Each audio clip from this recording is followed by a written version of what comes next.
ಸರ್ಕಾರ ಬಂದು ಕೆಲವೇ ದಿನದಲ್ಲಿ 5 ಗ್ಯಾರಂಟಿಯನ್ನು ಕಾರ್ಯರೂಪಕ್ಕೆ ತರೋದ್ರ ಮುಖಾಂತರ ಇಡೀ ರಾಜ್ಯದ ಎಲ್ಲ ತಾಯಿಗಳು ಕೂಡ ಅದರ ಉಪಯೋಗವನ್ನು ತಗೊಂಡು ನೆಮ್ಮದಿಯ ಬದುಕನ್ನು ಕಾಣುವಂಥದ್ದನ್ನು ನಾವೆಲ್ಲರೂ ಕೂಡ ನೋಡ್ತೇವೆ.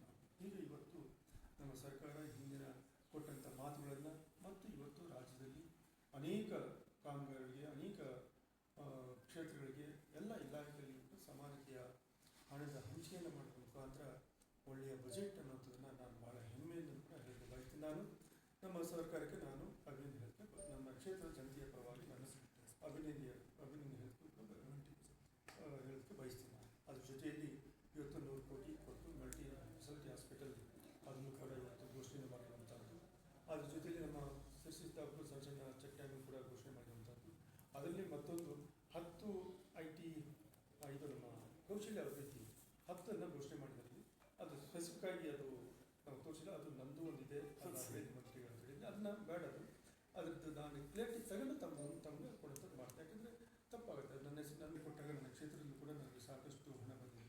ನಿನ್ನೆಯೂ ಕೂಡ ಸಾಕಷ್ಟು ಆ ಭಾಗದಲ್ಲಿ ಶಿಶು ಭಾಗದಲ್ಲಿ ಕೂಡ ಗುರುತು ಪೂಜೆಯನ್ನು ಮಾಡಿದ್ದಾನೆ. ಇದ್ರ ಜೊತೆಯಲ್ಲಿ ಸಹಜವಾಗಿ BJP ಪಕ್ಷವು ಇವತ್ತು ವಿರೋಧ ಪಕ್ಷವಾಗಿ ರಾಜ್ಯದಲ್ಲಿ ಟೀಕೆ ಟಿಪ್ಪಣಿ ಮಾಡುವಂಥದ್ದು ಸಹಜ. ಯಾರೇ ಟೀಕೆ ಟಿಪ್ಪಣಿ ಮಾಡುವಾಗ ನಾವು ಹಿಂದಿನ ಹಿನ್ನೆಲೆಯನ್ನು ನೋಡಿಕೊಂಡು ಆರ್ಥಿಕ ಸ್ಥಿತಿಗತಿಯನ್ನು ಅರ್ಥಕೊಂಡು ಇವತ್ತು ಕೇಂದ್ರ ಮತ್ತು ರಾಜ್ಯಗಳ ಸಮನ್ವಯತೆ ಏನಿದೆ ಅನ್ನೋಂಥ ಅರಿತು ಇವತ್ತು ನಾವು ಟೀಕೆ ಟಿಪ್ಪಣಿಯನ್ನು ಮಾಡಬೇಕಾಗುತ್ತೆ. ಹೌದು, ನಾವೆಲ್ಲರೂ ಕೂಡ ಅಲ್ಲಿ ಏನು ಮಾಡಿದ್ವಿ, ಎಲ್ಲರೂ ಕೂಡ ಚೆನ್ನಾಗಿ ಆಲಿಸಿದ್ರು. ಯಾವುದೇ ಅಡೆತಡೆ ಇದ್ದರೆ ವಿಧಾನಸಭೆಯಲ್ಲಿ ಮಾನ್ಯ ಮುಖ್ಯಮಂತ್ರಿಗಳು ಸುಮಾರು 2-3 ತಾಸು ಹೆಚ್ಚು ನಿರಂತರವಾಗಿ ಅವರ ಭಾಷಣವನ್ನು ಮಾಡಿದರು, ಬಜೆಟನ್ನು ಮಂಡಿಸಿದರು. ಅಲ್ಲಿ ಏನು ವಿರೋಧ ವ್ಯಕ್ತಪಡಿಸಿದ್ರೆ ಹೊರಗಡೆ ಬಂದು ವಿಧಾನಸಭೆ ಮುಂದೆ ಬಂದು ಖಾಲಿ ಚೊಂಬು ಹಿಡ್ಕೊಂಡು ಮಾಡಿದ್ರು. ಖಾಲಿ ಚೊಂಬು ಅನ್ನೋದನ್ನ ಭಾಳ ಖುಷಿ ಆಯ್ತು ನಮ್ಗೆ ನೋಡೋದಕ್ಕೆ. ಆ ಬಿಸಿಲು ಬೇರೆ ಇದ್ದು ಏನು ಬೇಡ, ಬೇರೆ ಮಾತ್ರ ಬೇಡ ಇದೆ ಎಲ್ಲ ಗೌರವಿತ ಸದಸ್ಯರು ಅವರು ಕೂಡ.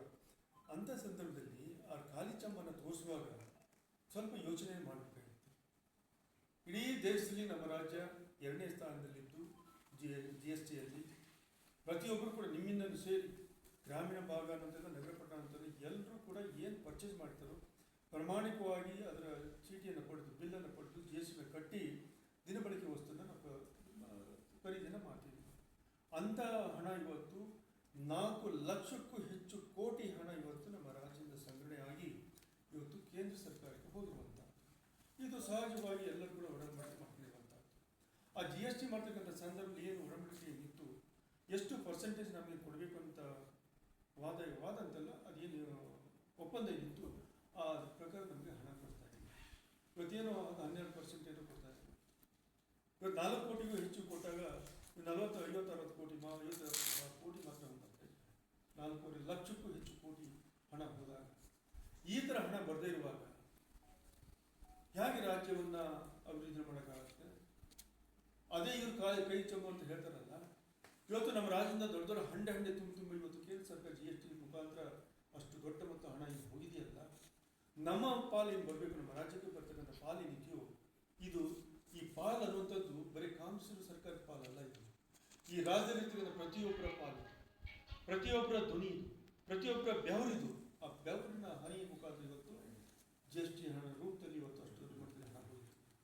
ಅಲ್ಲಿ ಕೇಳ್ತಕ್ಕಂಥ ಹಕ್ಕು ಇವತ್ತು ಪಾರ್ಲಿಮೆಂಟಲ್ಲಿ ಕೇಳ್ತಕ್ಕಂಥ ಹಕ್ಕು ನಮ್ಮ ಪಾರ್ಲಿಮೆಂಟ್ ಸದಸ್ಯರು ಇದ್ದಾರಲ್ಲ, ಅಲ್ಲಿ ಕೇಳಬೇಕಲ್ಲ, ನಮ್ಮ ರಾಜ್ಯದ ಪಾಲ ನಮಗೆ ಕೊಡಿ, ನಮಗೆ ಬರಬೇಕಾದಂಥ ಹಣವನ್ನು ಕೊಡಿ, ಅಭಿವೃದ್ಧಿ ಕುಂಠಿತ ಆಗಿದೆ ಅಲ್ಲಿ ಅನ್ನೋಂಥದ್ದನ್ನು ಹೇಳಿದ್ರೆ ಅಲ್ಲಿ ವಿಷಯನ ಮಂಡಿಸ್ತಾನೆ ಇಲ್ಲಿ ಒಂದು ಖಾಲಿ ಚಂಬು ತೋರಿಸ್ತಾರಲ್ಲ, ಇವ್ರಿಗೆ ಏನಾದರೂ ಒಂದು ಹೇಳಿ ಬಸ್ಸಲ್ಲಿ ಮಾನ ಮರ್ಯಾದೆ ಅಂತ ಹೇಳ್ತಾರೆ.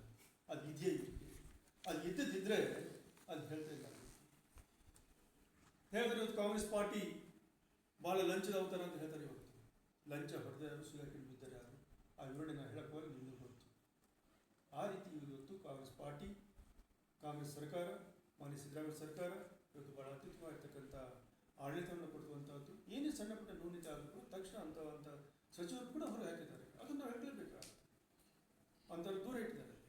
ಹೀಗಿರುವಾಗ ಈ ಥರದ ಅಪವಾದವನ್ನು ಹೇಳ್ತಕ್ಕಂಥದ್ದನ್ನು ಬಿಟ್ಟು ಕೇಂದ್ರದಿಂದ ನಮ್ಗೆ ಬರ್ತಕ್ಕಂಥದ್ದು ಏನಿದೆಯೋ, GSTಯಿಂದ ಬರ್ತಕ್ಕಂಥದ್ದು ಏನಿದೆಯೋ, ಇನ್ನು ಅನೇಕ ಘೋಷಣೆಯಲ್ಲಿ ಯಾವ್ಯಾವ ರಾಜ್ಯಕ್ಕೆ ಯಾವ್ಯಾವ ಹೆಡ್ಡಲ್ಲಿ ಬರ್ತಕ್ಕಂಥ ಹಣ ಏನಿದೆಯೋ ಅದು ಕೂಡ ನಮಗೆ ಕೊಟ್ಟಿಲ್ಲ ಅನ್ನುವಂಥದ್ದನ್ನು ಮಾನ್ಯ ಮುಖ್ಯಮಂತ್ರಿಗಳು ಆ ಬಜೆಟ್ ಪುಸ್ತಕದಲ್ಲೇ ಉಲ್ಲೇಖ ಮಾಡಿ ಹೇಳಿರುವಂಥ ಇಷ್ಟೆಲ್ಲ ಹಣ ಬರೆದು ಮಾಡಿ ನೀವು ಆ ಹಣಕ್ಕೆ ಪ್ರಯತ್ನ ಪಡೆದೇ, ಆ ಹಣ ತರುವಲ್ಲಿ ಮಾನ್ಯ ಸಂಸದರು ಪ್ರಯತ್ನ ಮಾಡದೇ ಇಲ್ಲಿ ಒಂದು ಖಾಲಿ ಚಂಬು ತೋರಿಸ್ತಿರಲ್ಲ, ಇದು ನಿಮಗೆ ಶೋಭೆಯನ್ನು ತರತಕ್ಕಂಥದ್ದು ಅಲ್ಲ ಅನ್ನುವಂಥದ್ದು ನನ್ನ ಅನಿಸಿಕೆ.